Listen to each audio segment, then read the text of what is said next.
Hi, I'm Robert Bernberg, and I am so grateful to be here because it's been a long journey.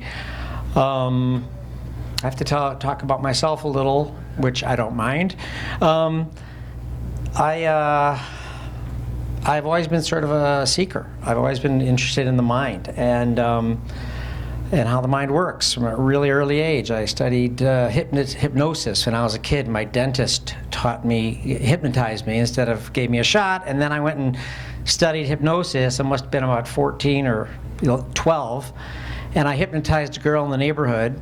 And then she was deep in trance, and her father came out and said, "Renee, it's time to come in," and she was gone. I mean, I was having her do things like, eat an onion, or what was it, think that she couldn't move her arm, just weird, little tricks. And for the other kids, her father came out and saw that she was gone and shook her, the wrong way to come out of hypnosis, shook her and said, "Renee, what have you done to my daughter?" I got in trouble for that.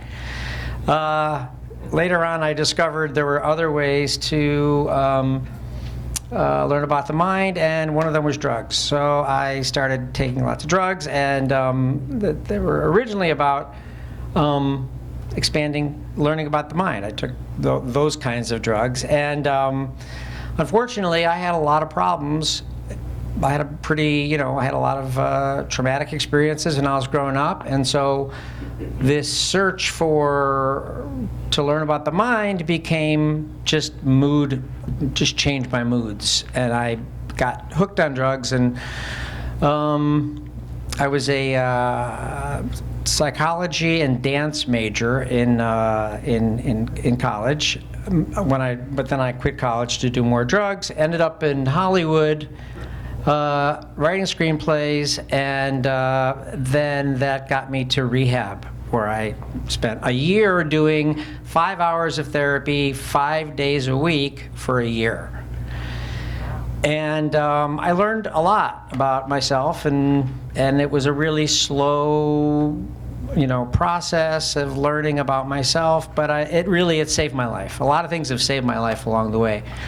And I would say there have been several, in my life, there's been several amazing teachers. I've been really lucky. I had great teachers in high school, Jesuits, where they cracked my mind open and taught me about learning, how important learning was. And then when I finally got sober, they said, "What do you want to do now that you're sober? What's your new thing?" And I said, "Well, I'm going to go back to Hollywood." And they said, "Do you think that's a great idea?"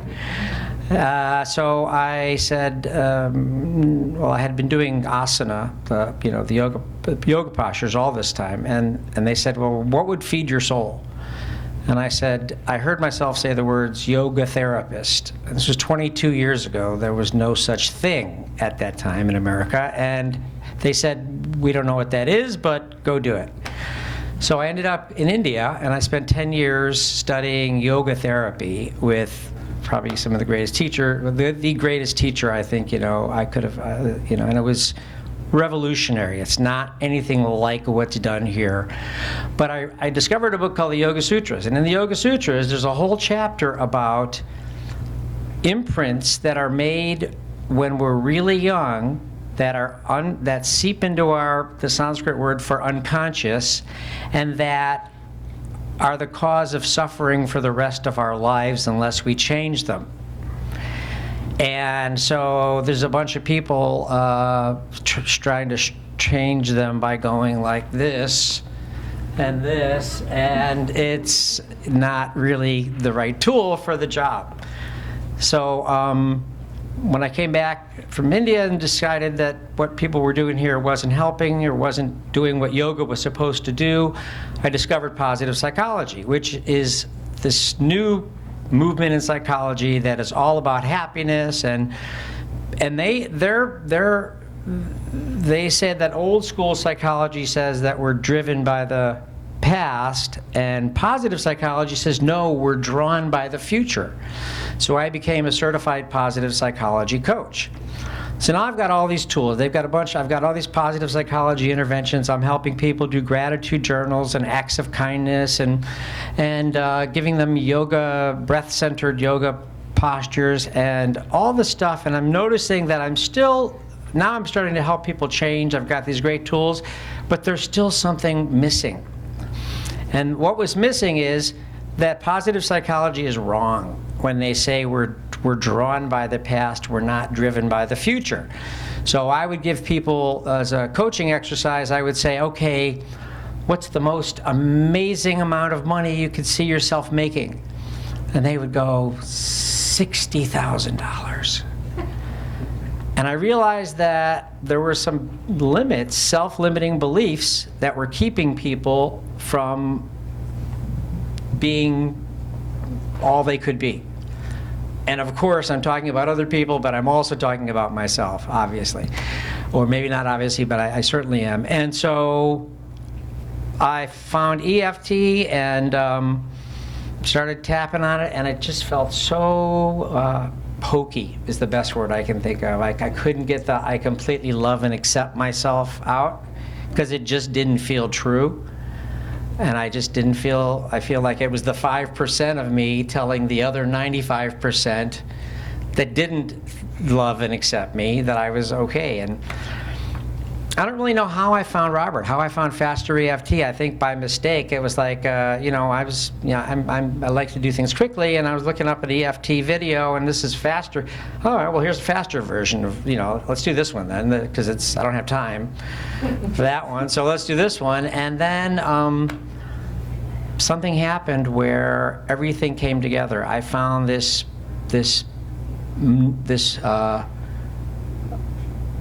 thinking system is what Robert calls it. That's probably the best way to put it. That explains, it agrees where it confirms everything the Yoga Sutras say, but it's the application of how to change that.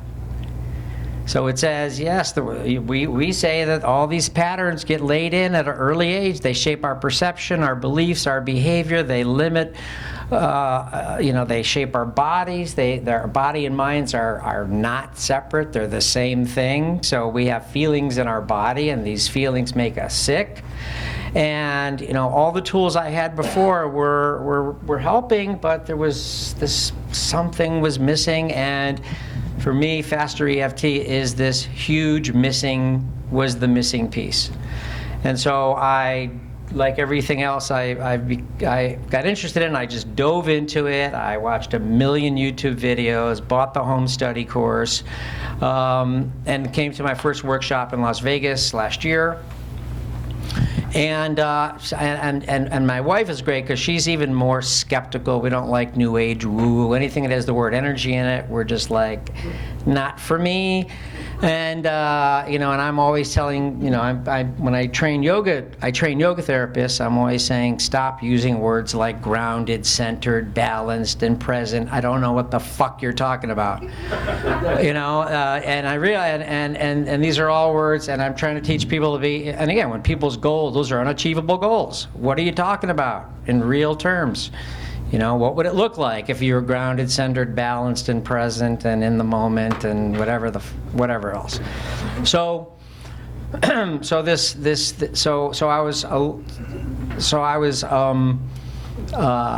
had a hard time kind of sort of like get my wife on board, and she's been on board with everything else I've done. We've supported each other in all of our work, and I finally started tapping on myself, and she started to see something change in me. And I'd been doing all this meditation and all the breath-centered asana and all the gratitude journaling, and that was all working great, but she saw something dramatic change in me. My teacher in India said the only test of whether your yoga is working is your relationships get better, which is not how people think about it here. It's like if I can do the perfect triangle pose, then that's yoga. But so what happened when I started tapping was my relationships started getting better quickly. And my relationships with money got better. I tapped a lot on my financial, some stuff that got laid in early, that if you have too much money, you're not a real person. You lose I came from a blue collar neighborhood. If you have too much money, then you had to sell your soul to get it. So that was a piece that was laid in at an early age, and I'm still tapping on that, but I've tapped a lot of that away. So now what happens is people come to see me because they hear that I'm a positive psychology coach or that I'm a yoga therapist, and they start talking about their problems, and all I want to do is tap on them. I just say, I could give you a practice, and and I know that'll eventually do some good, and I can give you some positive psychology interventions, and I know that'll eventually do some good. Or we can spend the next 45 minutes tapping on this thing and thinking, and it'll change dramatically. And now, I'm really, I never knew what to call myself before, because I wasn't really a yoga teacher the way people thought of yoga teachers, and then I wasn't really, it was like a coach with yoga, with coaching, and I didn't know what. Now I'm really confused as to what to call myself, except Robert. Yeah, I think Robert is, we're gonna have to go with Robert. But all I know is that I still have a lot to tap on. I tap every single day. It's part of everything else that I do. I do a particular practice, and I have a hip problem. So when it hurts going into this pose, I stop, tap on the pain. It's gone. I can do the pose. I do breath work, and the breath work is I'm trying to exhale out my fear and doubt, and inhale joy and hope. And at some point, it feels like, well, this isn't really real yet. Then I tap on it, and then it gets better. And then I do a meditation, a loving kindness meditation every day, where I send love, starting with someone else, then myself. If you know, this is pretty it's one of the most studied meditations. It improves your immune system, it improves your problem-solving abilities, it improves your relationships. Barbara Fredrickson's done all this work on it. So, but when I do it, I would always get to the part where and I send love to everybody in my family, except my fucking brother, because he's such an asshole. And then but now I do my loving kindness meditation, and when I get stuck, I tap on the person that I can't love. And something happens, and it gets easier.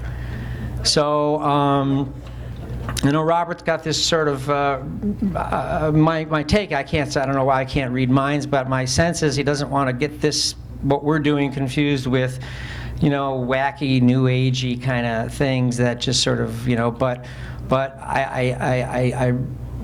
positive psychology is hard science. I mean, it's as hard as psychology gets in terms of science. Yoga has been around for a long time, and I don't feel, I don't want to break any rules here, but I'm finding a way to integrate the other tools that I have that work, that have been proven to work, that are either scientifically or for 1,000 years have worked. And it's really interesting that I just think it's amazing that what this guy Patanjali wrote in the Yoga Sutras 2,300 years ago, this timeless truth, was restated in a much better way, and the application was discovered by a guy who was selling car parts in Oklahoma. To me, that these universal truths, this wisdom, this channeling, whatever you want to call it, just comes through, and it comes through whoever it does, and I'm glad it came through Robert, and I'm glad I was there to hear it, and I'm excited about the future.